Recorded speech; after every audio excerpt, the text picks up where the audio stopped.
السلام علیکم ورحمۃ اللہ وبرکاتہ۔ الحمد للہ نحمده ونستعینه ونستغفره ونؤمن به ونتوکل علیہ ونعوذ باللہ من شرور انفسنا ومن سیئات اعمالنا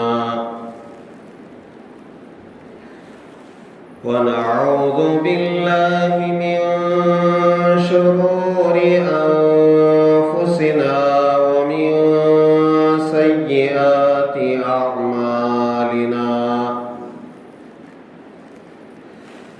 من يهده الله فلا مضل له ومن يضلله فلا هادي له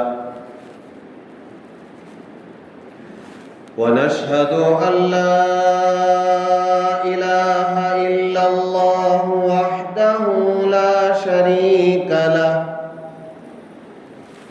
ونشهد أن سيدنا ونبينا ومولانا محمدا عبده ورسوله الذي أرسل بالحق بشيرا ونذيرا وداعيا إلى الله بإذنه وسراجا منيرا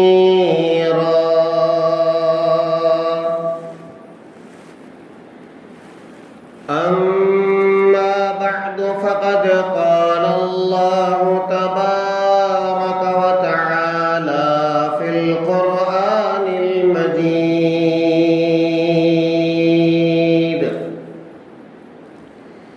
أعوذ بالله من الشيطان الرجيم بسم الله الرحمن الرحيم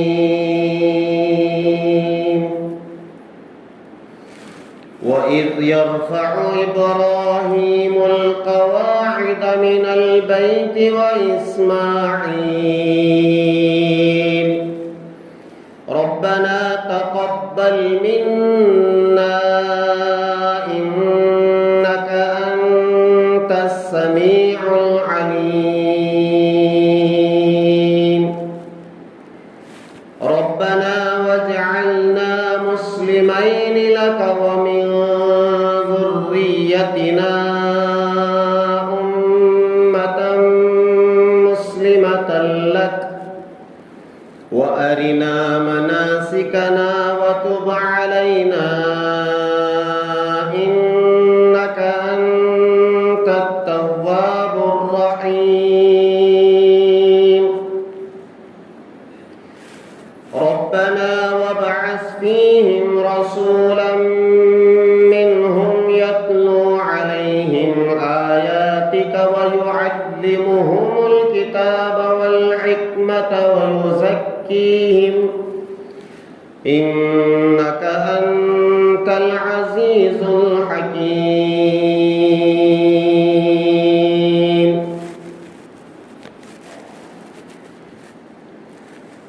آمنت بالله صدق الله العظيم وصدق رسوله النبي الكريم ونحن على ذلك لمن الشاهدين والشاكرين والحمد لله رب العالمين۔ بزرگان محترم، یہ جو مہینہ ذی القعدہ کا شروع ہوا ہے، یہ اور اس کے بعد کے جو 2 مہینے ہیں، ذی الحجہ اور محرم الحرام، مسلسل 3 مہینے اور پھر ایک مہینہ جو شعبان سے پہلے کا ہے، رجب المرجب کا مہینہ، یہ 4 مہینے ایسے ہیں جن کے بارے میں اللہ تبارک و تعالیٰ نے اپنے کلام پاک میں صاف طور پر فرمایا منہا اربعۃ حرم۔ سال کے جو 12 مہینے ہیں ان میں 4 مہینے قابل احترام ہیں، ان مہینوں کا احترام کیا جائے۔ ان مہینوں کا احترام کیسے کریں گے؟ آگے اللہ نے فرمایا فَلَا تَظْلِمُوا فِيهِنَّ أَنفُسَكُمْ، ان مہینوں میں اپنے اوپر ظلم مت کرو۔ ظلم کیسے کریں گے؟ ان مہینوں کا احترام کیسے ہوگا؟ وہ اس طرح کہ ہم ان مہینوں میں پوری کوشش یہ کریں کہ اس میں اللہ تعالیٰ کی فرما برداری ہو اور اللہ تعالیٰ کی نافرمانی نہ ہو۔ یہ ہے ان مہینوں کا احترام۔ جیسے ہم نے رمضان گزارا، رمضان میں روزے کی حالت میں ہمارا یہ اپنا خیال ہوتا ہے اور اس پر ہم عمل بھی کرتے ہیں حتی الامکان کہ میں روزے سے ہوں، رمضان کا مہینہ چل رہا ہے، بڑا ہی مبارک مہینہ ہے، اس میں مجھے گناہ نہیں کرنا چاہیے۔ بہت سارے لوگ جھوٹ نہیں بولتے ہیں، دھوکہ نہیں دیتے ہیں، اور بولتے بھی ہیں، اس کا اظہار بھی کرتے ہیں کہ رمضان کا احترام کرنا ہے، اس لیے میں اپنی زبان بند کر کے رکھا ہوں۔ زبان کنٹرول میں ہے، معاملات صاف ہیں۔ معاملات میں اگر کوئی بات آتی ہے تو لوگ کہتے ہیں رمضان ہے اس لیے تجھے معلوم ہے رمضان میں دھوکہ نہیں دینا ہے، تو اس کا اظہار بھی ہم لوگ کرتے ہیں۔ تو جیسے رمضان میں ہم لوگ اپنے آپ کو گناہوں سے بچاتے ہیں اور اپنے آپ کو اعمال پر ڈالتے ہیں، تھوڑی بہت تلاوت بھی ہو جاتی ہے، نماز با جماعت بھی ہو جاتی ہے، ذکر و اذکار بھی ہو جاتے ہیں، دعائیں بھی ہو جاتی ہیں، ایسے ہی ذی القعدہ، ذی الحجہ اور محرم، یہ 3 مہینے مسلسل قابل احترام مہینے ہیں۔ ان میں پوری کوشش یہ کرے چاہ کر دل سے کہ اس میں اللہ کی نافرمانی نہیں کروں گا، اور حتی الامکان جہاں تک ہو سکے اللہ تعالیٰ کی اطاعت کروں گا، فرما برداری کروں گا، اور اللہ کے رسول علیہ الصلوۃ والسلام کے طریقے کے مطابق اللہ کا حکم میں پورا کروں گا۔ ایک تو یہ بات مجھے عرض کرنی تھی، اسی آیت کے حوالے سے جو میں نے عرض کیا، منہا اربعۃ حرم فلا تظلموا فیہن انفسکم، 4 مہینے قابل احترام ہے، تو یہ 3 مہینے مسلسل ہیں پے در پے، اور 1 مہینہ رجب المرجب کا ہے۔ دوسری بات جو مجھے عرض کرنی ہے، جو آیات میں نے تلاوت کی ہے خطبے کے دوران، یہ سورہ بقرہ کی 3 آیتیں 15ویں اور 16ویں رکوع میں اللہ تبارک و تعالی نے سیدنا ابراہیم علیہ السلام کا ذکر خیر کیا ہے۔ اب یہ جو مہینے چل رہے ہیں، رمضان کے بعد جس چیز کی تیاری ہوتی ہے وہ ہے اسلام کے 5 فرائض میں ایک فرض ہے حج کرنا۔ جو لوگ حج کا ارادہ رکھتے ہیں، جن کا نام قرعے میں اٹھ کر کے طے ہو گیا ہے کہ مجھے حج پر جانا ہے، تو عام طور پر ان ایام میں حج کی تیاری ہوتی ہے۔ جگہ جگہ حج تربیتی کیمپ لگتے ہیں، جس میں حجاج کرام بذات خود ذوق و شوق کے ساتھ جاتے ہیں اور حج سیکھتے ہیں۔ اور حج سیکھ کر جانا چاہیے۔ میں نے پہلے بھی عرض کیا ہے، جو عبادت ہو وہ سیکھ کر کے کرنا ہے۔ بغیر سیکھے کے کریں گے تو پھر لینے کے دینے پڑ جائیں گے۔ گئے تھے حج کرنے کے لیے، الٹا گناہ سر پر لاد کر کے آئے۔ کیوں؟ معلوم نہیں ہے کہ حج کیسے کرنا ہے، طواف کیا ہے، سعی کیا ہے، عرفات کے میدان میں کیا کرنا ہے، احرام کی حالت میں کون سی چیزوں کا استعمال کرنا ہے، کون سی چیزوں کا استعمال نہیں کرنا ہے۔ یہ ساری چیزیں ہیں جو بتائی جاتی ہیں، سکھائی جاتی ہیں۔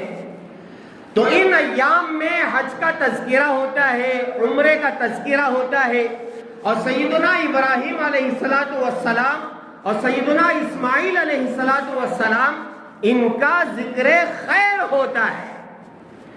اور جب یہ ایام ہوتے ہیں تو مناسب بھی یہی لگتا ہے کہ حضرت ابراہیم علیہ السلام کا تذکرہ ہو، ان کا ذکر خیر ہو، ان کی قربانیوں کا ذکر ہو۔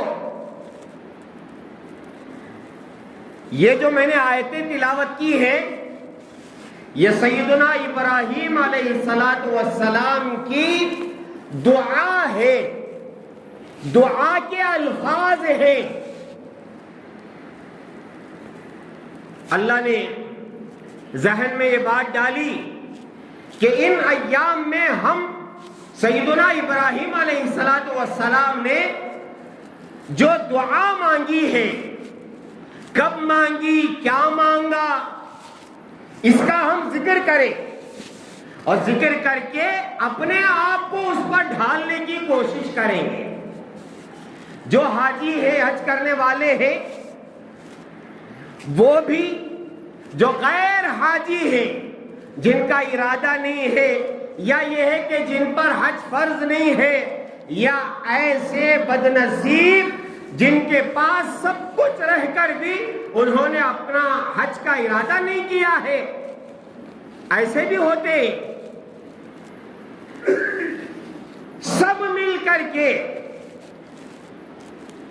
سیدنا ابراہیم علیہ السلام کی اس دعا کو، اس کے مطلب کو، اور سیدنا ابراہیم علیہ السلام نے جو جو چیزیں مانگی ہیں اسے ہم عمل میں لائیں گے تو انشاءاللہ اللہ کی ذات سے امید ہے ہماری زندگیاں بدلیں گی۔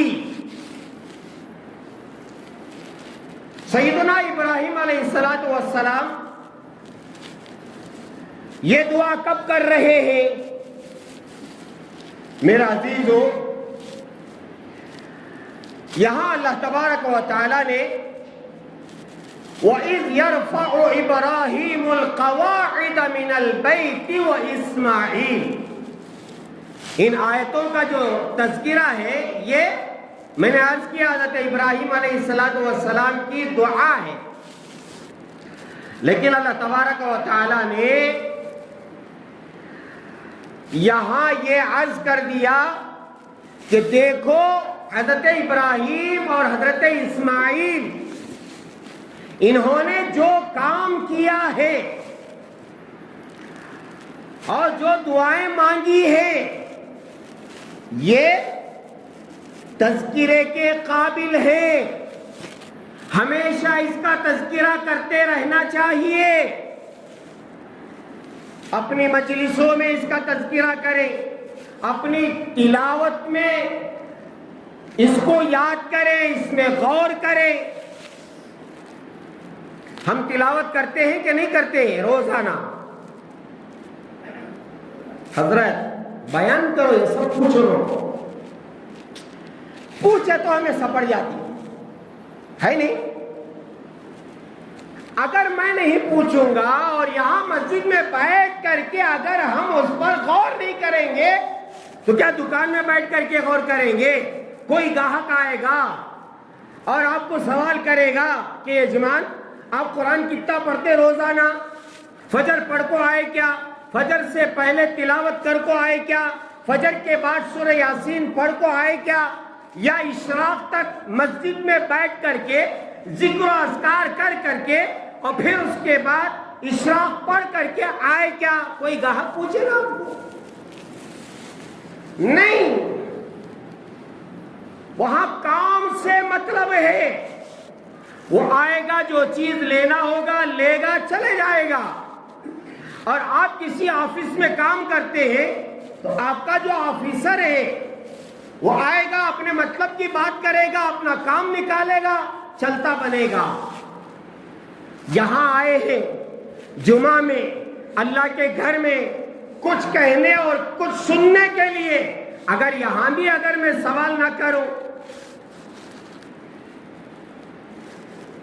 ہم تلاوت کرتے ہیں روزانہ، روزانہ تلاوت کرنا،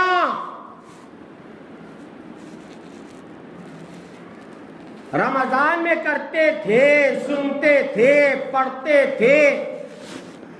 رمضان کے بعد دیکھو میرے پیارو، قرآن مجید پڑھنے کی بھی کتاب ہے، تلاوت کرنے کی کتاب ہے۔ میرے اور آپ کے آقا تاجدار مدینہ احمد مجتبی محمد مصطفیٰ حضرت رسول اللہ صلی اللہ علیہ وسلم کی بعثت کے مقاصد میں سے ایک مقصد تلاوت کلام پاک ہے۔ قرآن مجید کی تلاوت مقصود ہے، پڑھنا، تلاوت کرنا۔ ناظرہ پڑھو، حفظ پڑھو، مگر پڑھو۔ کتنا پڑھیں گے؟ جن کو قرآن سے لو ہے، محبت ہو گئی ہے، تو وہ پڑھتے رہیں گے، پڑھتے رہیں گے، پڑھتے رہیں گے۔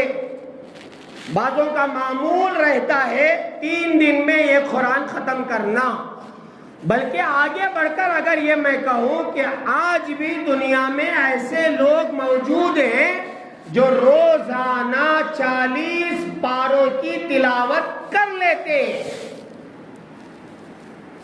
40 پارے کہاں سے آ گئے حضرت؟ 30 پارے ہمیں سنے تھے، یہ 10 پارے کا تمہارے بابا کے گھر سے لائے کیا؟ نہیں، ایک قرآن ختم کر کے پھر دوبارہ قرآن شروع کر کے 10 پارے، 40 پاروں کی تلاوت ہے۔ اللہ کے بندے ہیں، کہاں ہے اللہ جانے، مگر ہے۔ اور یہ قرآن مجید کی تلاوت یہ بھی کرنے والے ہیں، بڑے خوش نصیب ہیں وہ لوگ جن کو تلاوت کا مزہ منہ میں لگ گیا ہے، جسم میں لگ گیا ہے۔ اور بعض چیزوں کا مزہ ہمیں لگا ہے، بعضوں کو پان کھانے کا مزہ، بعضوں کو بیڑی پینے کا مزہ، بعضوں کو چائے پینے کا مزہ ہے نہیں؟ بہت سارے مزے ہیں اور لگے ہوئے ساتھ میں لگے ہوئے۔ چائے نہیں پیئیں گے تو سر میں درد ہو جائے گا، چڑچڑاپن آ جائے گا۔ اور جنہیں بیڑی پینے کی عادت ہے اگر نہیں پیئیں گے تو چڑچڑاپن آ جائے گا۔ بات پر آدمی غصہ کر رہا ہے، جناب کیوں غصہ کر رہے؟ 2 دم نہیں مارا ہوں اس لیے غصہ ہے۔ پان کھانے کی عادت ہے اور نمبر وار کھانے کی عادت ہے، مجھے آج تک 1 نمبر بھی معلوم نہیں ہوا۔ پان میں نمبرات بھی ہوتے ہیں، اس میں بہت ساری چیزیں نشے کی ڈال کر کے پان بناتے ہیں۔ میں کھاتا ہوں سادہ پان کبھی کبھی، کلکتہ سادہ ہے نہیں، لیکن جو اس کی لت لگ جاتی ہے، کھائے بغیر چین نہیں، پیے بغیر چین نہیں، دیکھے بغیر چین نہیں. ایسے ہی بعض اللہ کے بندے اور بعض اللہ کی بندیاں ایسے ہیں جن کو تلاوت کا مزہ لگ جاتا ہے، بس وہ تلاوت کرتے رہتے ہیں. دعا کرو اللہ تعالیٰ ہمیں بھی ان میں شامل کر دے. تو قرآن مجید کی تلاوت صرف رمضان میں نہیں ہے، پورا سال ہے، پوری زندگی ہے. کچھ نہ کچھ قرآن پاک کھول کر کے پڑھنا چاہیے، تب جا کر کے ہمیں معلوم ہوگا کہ حضرت ابراہیم علیہ السلام نے کیا کیا دعائیں مانگی تھی، اللہ کیا کیا فرماتے ہیں اور اللہ کے احکامات کیا ہیں.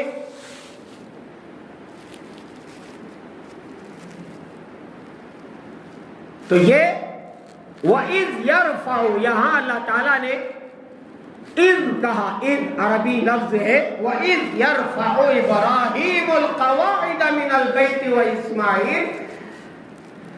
علماء نے فرمایا یہاں اللہ تعالیٰ یہ فرما رہے ہیں کہ یہ دعا اور یہ واقعہ اور یہ حضرت ابراہیم علیہ السلام کی فکر بار بار تذکرے کے قابل ہے، اس کا تذکرہ کرو. اب مناسب وقت یہی ہے جب وقت کے اندر یا وقت کی نزاکت کو دیکھ کر بیان کیا جاتا ہے تو آدمی کو اچھا بھی لگتا ہے، بور نہیں ہوتا ہے. تو یہ حج کے ایام، حاجی حج کی تیاری کر رہے ہیں، عمرے کی تیاری کر رہے ہیں، حج سیکھ رہے ہیں،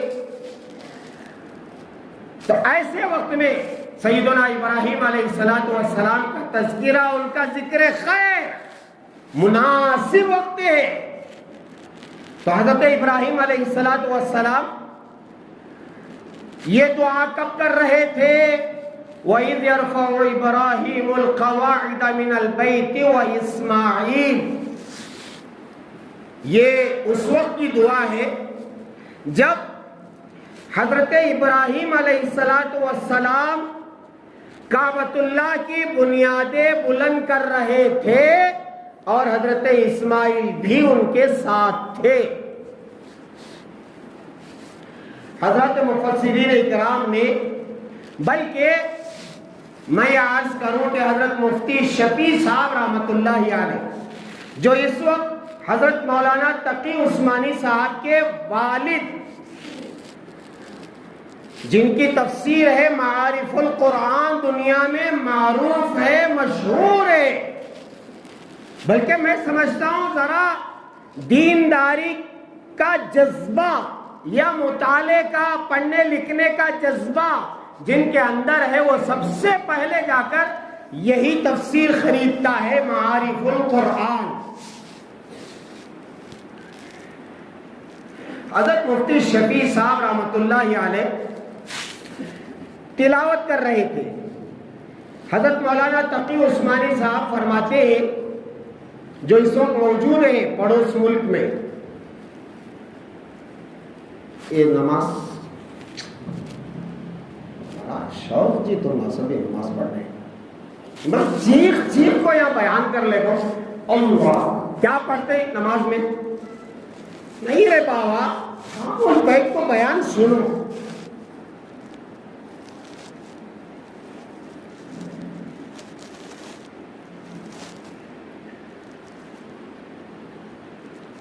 حضرت تقی عثمانی صاحب فرماتے ہیں، میرے والد صاحب کی عادت تھی تلاوت کرتے کرتے کوئی آیت ایسے سمجھ میں آتی کہ آس پاس والوں کو بولنا چاہیے، آس پاس والوں کو بولنا چاہیے، تو فوراً تلاوت روک کر کے اس آیت کا ترجمہ اور مطلب بیان کرتے تھے. اور ہم نے یہ عادت ہمارے بڑے حضرت دارالعلوم سبیل الرشاد کے بانی، ہمارے کرناٹک کے امیر شریعت اول علامہ ابو سعود احمد صاحب رحمۃ اللہ علیہ، حضرت کی عادت بتا دیتا ہوں میں، 3 دن میں ایک قرآن ختم کرنا حضرت کی عادت تھی۔ جوانی میں حضرت 7 دن میں ایک قرآن ختم کرتے تھے، منزل کے حساب سے۔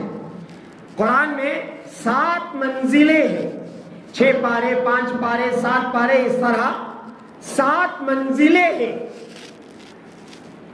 اگر جمعہ کے دن آپ قرآن شروع کریں گے تو پھر جمعرات کے دن وہ قرآن ختم ہو جائے گا، 7 دن۔ لیکن جب حضرت کا بڑھاپا آیا، عمر زیادہ ہوئی، تو آپ کی تلاوت کم نہیں ہوئی، زیادہ ہو گئی۔ 3 دن میں ایک قرآن مجید پڑھنا، اور اس گنہگار آنکھوں نے باقاعدہ قرآن کو دیکھا ہے۔ سفر ہو، حضر ہو، صحت ہو، بیماری ہو، مشغولی ہو، فرصت ہو، ہر حال میں آپ تلاوت کرتے تھے۔ حضرت ایسی آیتیں کبھی کبھی بلا کر کے بچوں کو عصر کے بعد یا مغرب کے بعد قرآن کی آیتیں سمجھاتے تھے، اور موٹی زبان میں، دیکھو جی اللہ کیسے بول رہا ہے اس آیت میں۔ تو ایسے حضرت مولانا تقی عثمانی صاحب کے والد محترم مولانا شفیع عثمانی صاحب رحمت اللہ علیہ ایک مرتبہ یہ آیتیں تلاوت کر رہے تھے، وَإِذْ يَرْفَعُ إِبْرَاهِيمُ الْقَوَاعِدَ مِنَ الْبَيْتِ وَإِسْمَاعِيلُ رَبَّنَا تَقَبَّلْ مِنَّا إِنَّكَ أَنْتَ السَّمِيعُ الْعَلِيمُ رَبَّنَا وَاجْعَلْنَا مُسْلِمَيْنِ لَكَ وَمِنْ ذُرِّيَّتِنَا أُمَّةً مُسْلِمَةً لَكَ وَأَرِنَا مَنَاسِكَنَا وَتُبْ عَلَيْنَا إِنَّكَ أَنْتَ التَّوَّابُ الرَّحِيمُ رَبَّنَا وَابْعَثْ فِيهِمْ رَسُولًا مِّنْهُمْ يَتْلُو عَلَيْهِمْ آيَاتِكَ وَيُعَلِّمُهُمُ الْكِتَابَ وَالْحِكْمَةَ وَيُزَكِّيهِمْ إِنَّكَ أَنْتَ الْعَزِيزُ الْحَكِيمُ۔ اچھا لگتا نہیں؟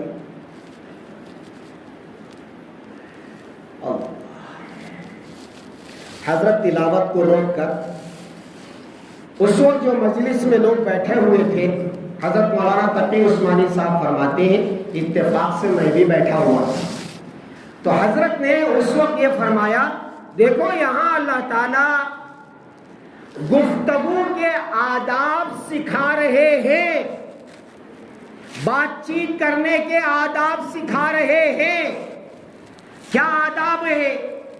اللہ تعالیٰ فرما رہے ہیں کہ حضرت ابراہیم علیہ السلام کعبۃ اللہ کی بنیادیں بلند کر رہے ہیں، اور اسماعیل بھی ان کے ساتھ ہیں۔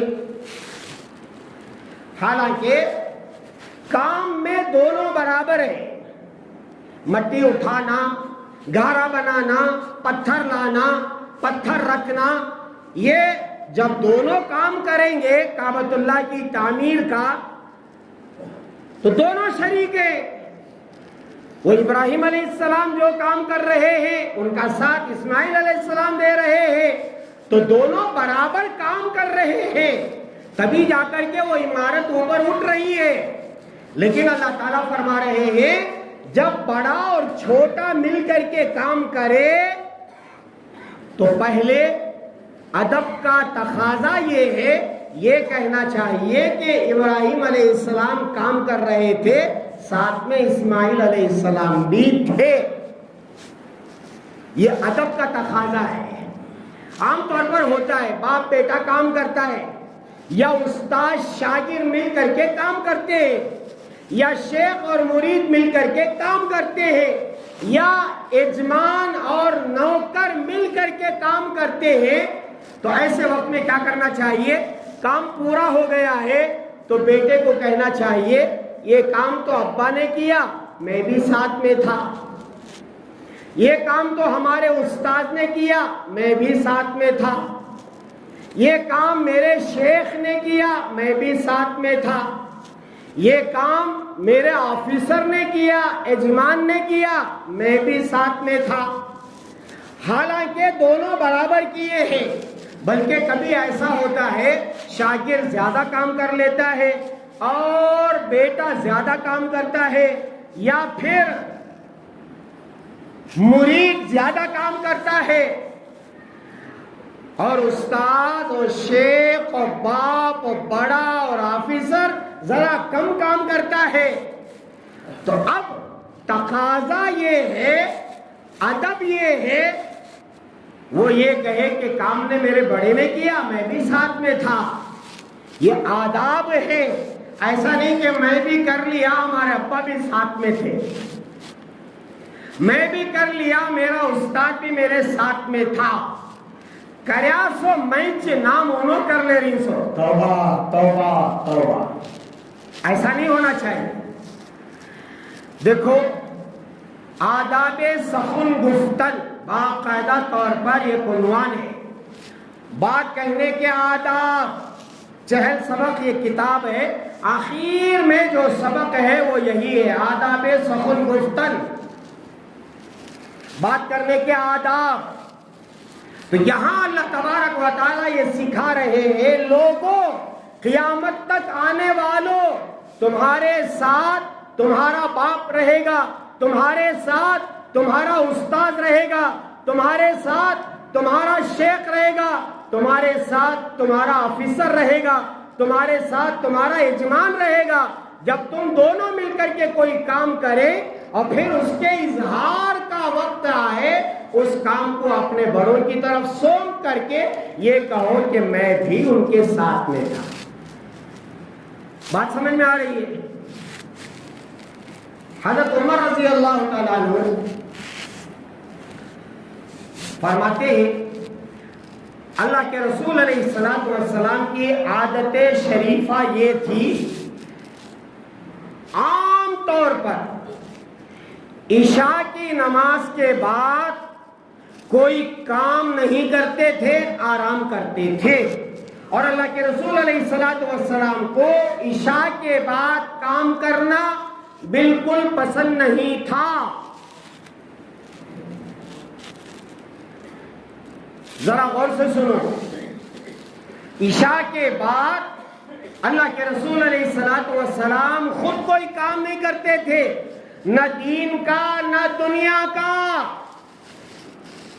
نہ دین کا نہ دنیا کا.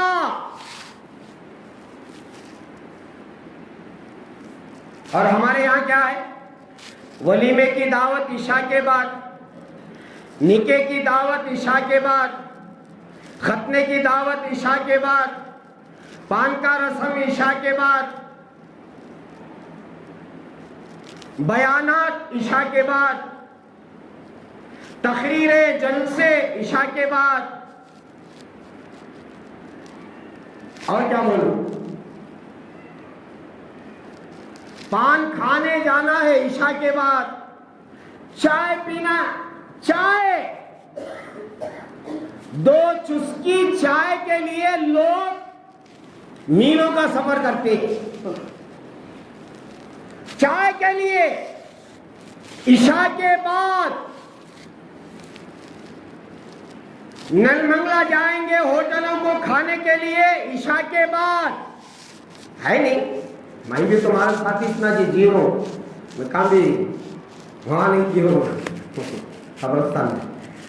ہے نہیں؟ لوگ پروگرام بنا رہے ہیں عشاء کے بعد. اب بتاؤ، عشاء کے بعد جب دعوتیں ہوں گی 1 بجے تک 2 بجے تک، اور بعضوں نے کہا کہ حضرت عشاء میں دعوت اچھی ہوئی، گھر کو آئے تک 3 گھنٹے ہو گئے. ماشاءاللہ،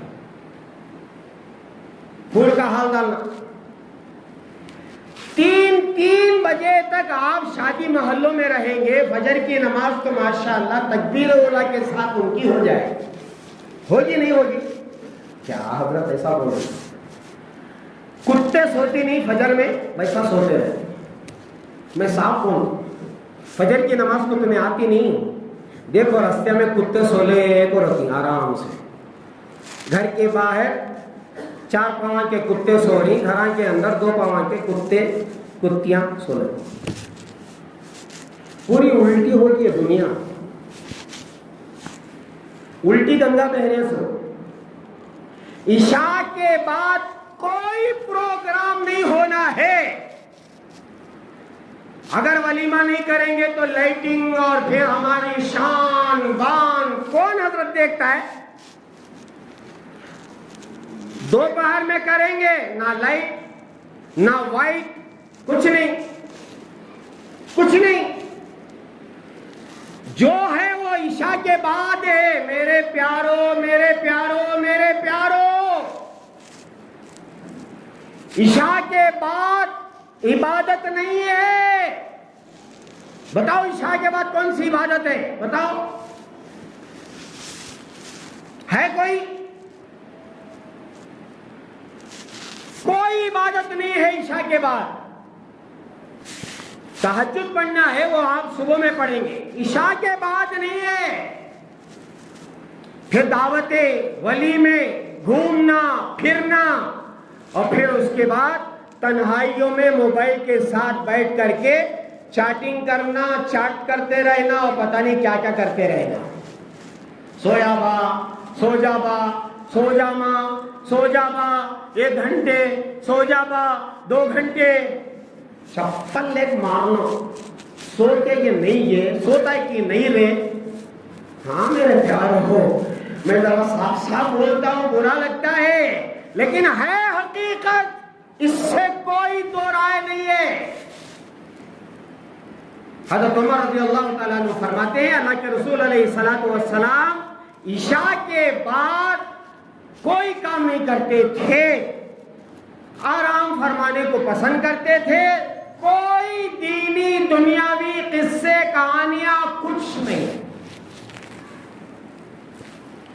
لیکن حضرت عمر رضی اللہ تعالیٰ عنہ فرماتے ہیں کبھی کبھی اللہ کے رسول علیہ الصلوۃ والسلام مسلمانوں کے معاملات کے بارے میں حضرت ابو بکر صدیق رضی اللہ تعالیٰ عنہ سے عشاء کے بعد مشورہ کرتے تھے اور میں بھی ساتھ میں رہتا تھا. سبحان اللہ. بات کرنے کا انداز دیکھو. اللہ کے رسول علیہ السلام کبھی کبھی مسلمانوں کے معاملات میں مشورہ کرتے تھے. کس سے؟ ارے دونوں سے مشورہ کرتے تھے. لیکن حضرت عمر کیا فرما رہے ہیں؟ اللہ کے رسول حضرت ابو بکر صدیق رضی اللہ تعالیٰ عنہ سے مشورہ کرتے تھے، میں بھی ساتھ میں رہتا تھا. یہ ہے آداب سخن گفتن، بات کرنے کے آداب، سلیقہ، ڈھنگ. بات سمجھ میں آ رہی ہے؟ بہت سارے معاملات ہوتے ہیں جس میں میرے سے بڑا والا ساتھ میں رہتا ہے، میں کام کرتا ہوتا ہے. جیسے میں نے یہ ساری چیزیں بیان کی، تو اس وقت میں ہمارے بڑے کو سامنے رکھنا چاہیے، ہمارے بڑے کو سامنے رکھنا چاہیے، اور اس میں ساتھ ان کے ساتھ جوڑ لینا چاہیے کہ میں بھی ساتھ، میرے ابا نے یہ کیا.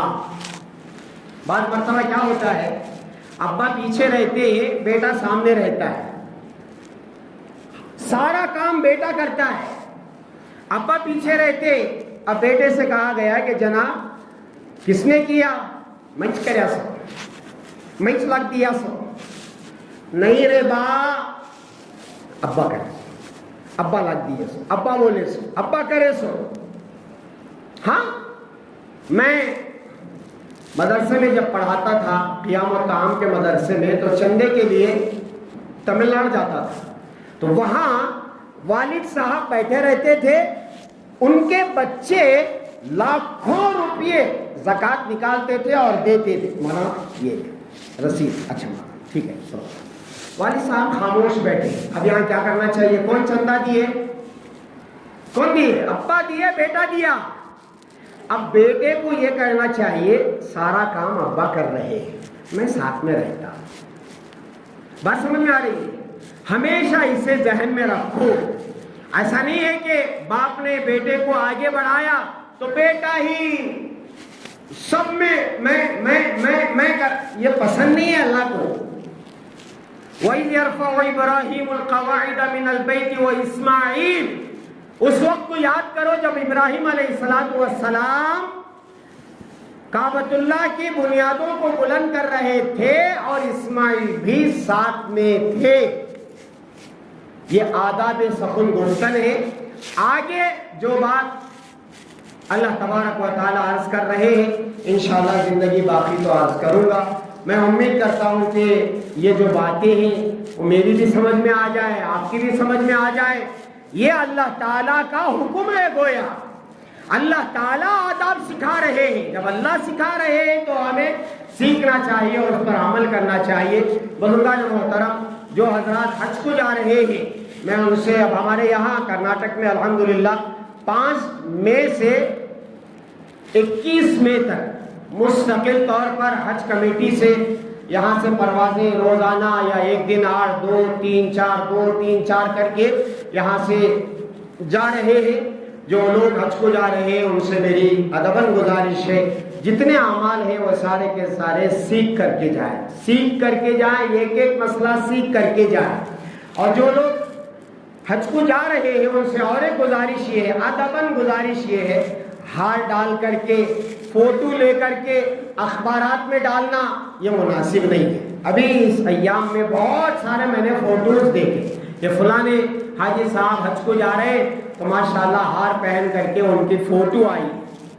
میری بھی آنا چاہیے، میں جمعہ پڑھا تو نا روز ایک ایک ہار لے کو منجے ہار ڈالا کو فوٹو لے کو پیپر میں ڈالا۔ عبید اللہ حضرت آئے تھے، جمعہ پڑھا کو گئے کہ نہیں کر سکتے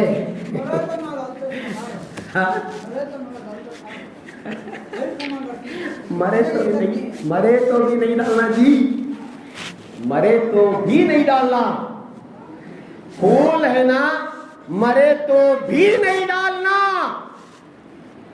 آپ تو زندہ کی بات کر رہے، زندہ بھی نہیں مردہ بھی نہیں۔ پھول جو پہنتی ہے وہ عورت پہنتی ہے اور زندہ رہ کر کے پہنتی ہے۔ ہاں، عورت کو نہلاؤ، کس میں؟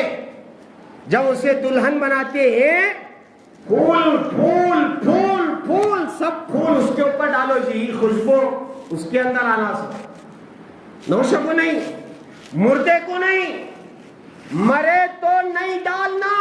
ان غلط بیان کر، مرے تو کہیں کو پھوڑا ڈالتی گانڈے، وہ غلط گانڈے، کیا گانڈے؟ مردے کو گانڈے؟ نہیں نہیں نہیں، بات سمجھ میں آ رہی ہے؟ اس لیے میرے پیارو، سیکھ کر کے جاؤ، اپنی فوٹو اخبارات میں ڈالنا بہتر نہیں، مناسب نہیں ہے۔ چھپ کر کے جاؤ، چھپ کر کے آ جاؤ، ٹھیک ہے؟ اللہ تعالیٰ ان حاجیوں کے حج کو قبول فرمائے، صحت و سلامتی کے ساتھ ان کے سفر کو آسان فرمائے، اور جن پر حج فرض ہے اللہ تبارک و تعالیٰ پہلی فرصت میں انہیں حج کی توفیق عطا فرمائے، اور جن پر حج فرض نہیں ہے اللہ آپ اپنے دربار میں اپنے فضل سے بلا کر کے اپنے گھر کا طواف کرائیے، اپنے حبیب کے روضے پر پہنچا کر کے ہم جیسے گنہگاروں کو سلام عرض کرنے کا موقع عطا فرمائیے۔ بولو آمین۔